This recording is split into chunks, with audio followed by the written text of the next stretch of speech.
Right. Well, thank you everyone for coming. I'm just going to give a quick update, not as formal as the last one with the same information. I'm just going to give a few updates we have from Consumers Energy. Before they're making great headway out there. There's a lot of great effort going on out there. We just toured, Lieutenant Governor and I, and got to firsthand look of all the citizens out there and the great work being done by our first responders. Initially, we had about 6,500 people without power. We've got that number down to 3,900. And no outlying areas are affected at this time. Before we had 87 residents, and this previously we had 34% without power, and we've knocked that down to 21%, or the Consumers Energy has. So great work by them. Also, E-Free Church continues to help with the people there. They have pallets of food. There's been so many donations going out to the Red Cross. So if anybody's in need, please go out to the E-Free Church. They will be happy to diapers, food, hygiene products. They have more than enough for everyone who's in need. Currently, we did add one person from 11 to 12 out there that's currently staying at the shelter. Again, we have the facilities we need. We appreciate that and all the support from the community. Right now, we're in the process of trying to open up the 282 exit from I-75. We believe we can do that. Most of the lights are working there. The power is coming back on with all the work along that area. One thing I would like to announce, we're starting and activating the 211.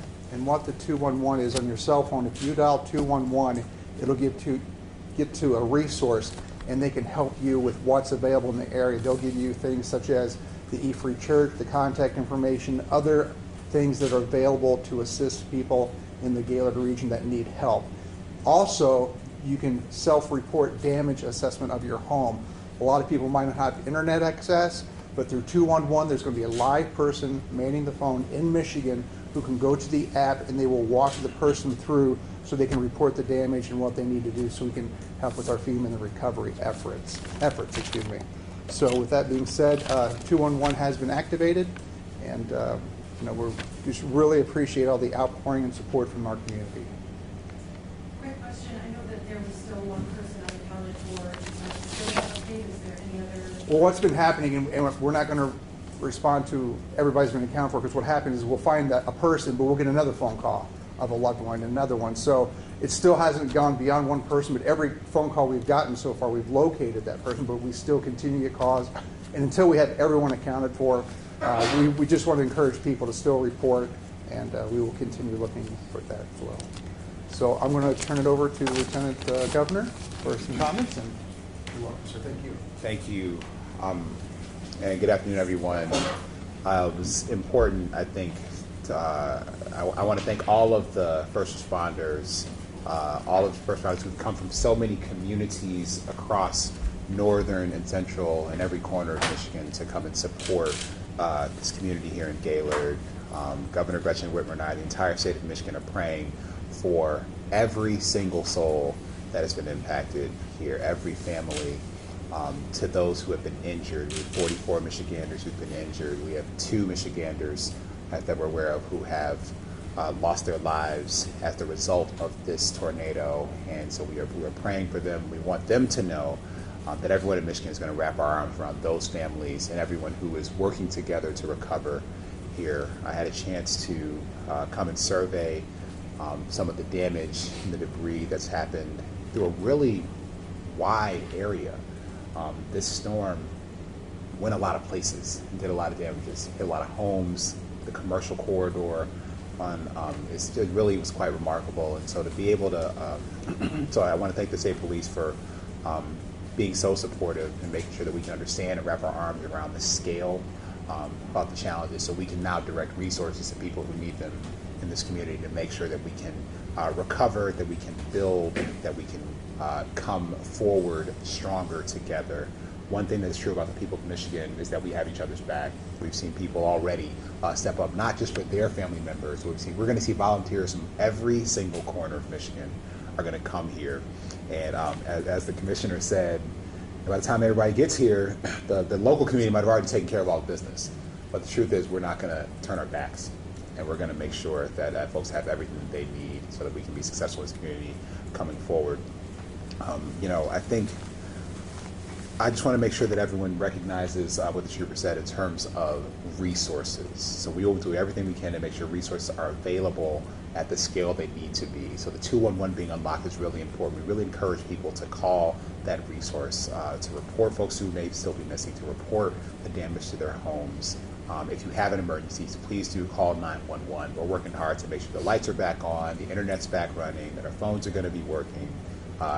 Make sure to check in on the people you know, check in on all your family members, your neighbors, your classmates, again, because this is about coming together, because we're going to be able to come through this stronger by the work. So know that Governor Gretchen Whitmer and I are going to be focused. The emergency declaration means that we have unlocked every resource in state government to be able to make sure that this community will have what it needs, and we won't spare any expense to make sure that it happens.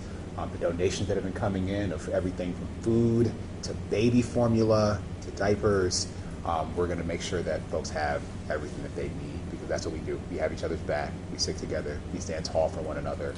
And we're going to be able to come through this. And I hope that just like we've seen tremendous progress in the last 24 hours, that in the next 48 hours, hopefully this community will continue to feel the love from everyone in Michigan. So I appreciate folks continuing to pay attention and keep their eyes on Gaylord. I hope that's going to keep their hearts focused on Gaylord and keep their prayers focused on the community here in Gaylord, and we will get through this together. So thank you. We can take any questions. Is there any update on the It remains at 2. We haven't had any further casualties.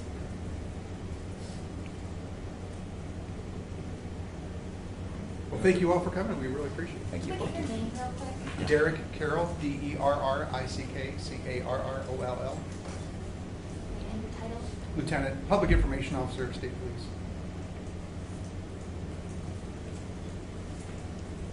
And where can people go if they need some food, or is that outside here where you're directing people? Right now, we're directed to the E-Free Church where the Red Cross is set up, and that's also where the 211, as Lieutenant Governor said, call 211. Any resources available, they can direct you to where you're at, what location. Because it's in various parts of the city right now where things are at. Like when we drove around, AT&T was handing out free water.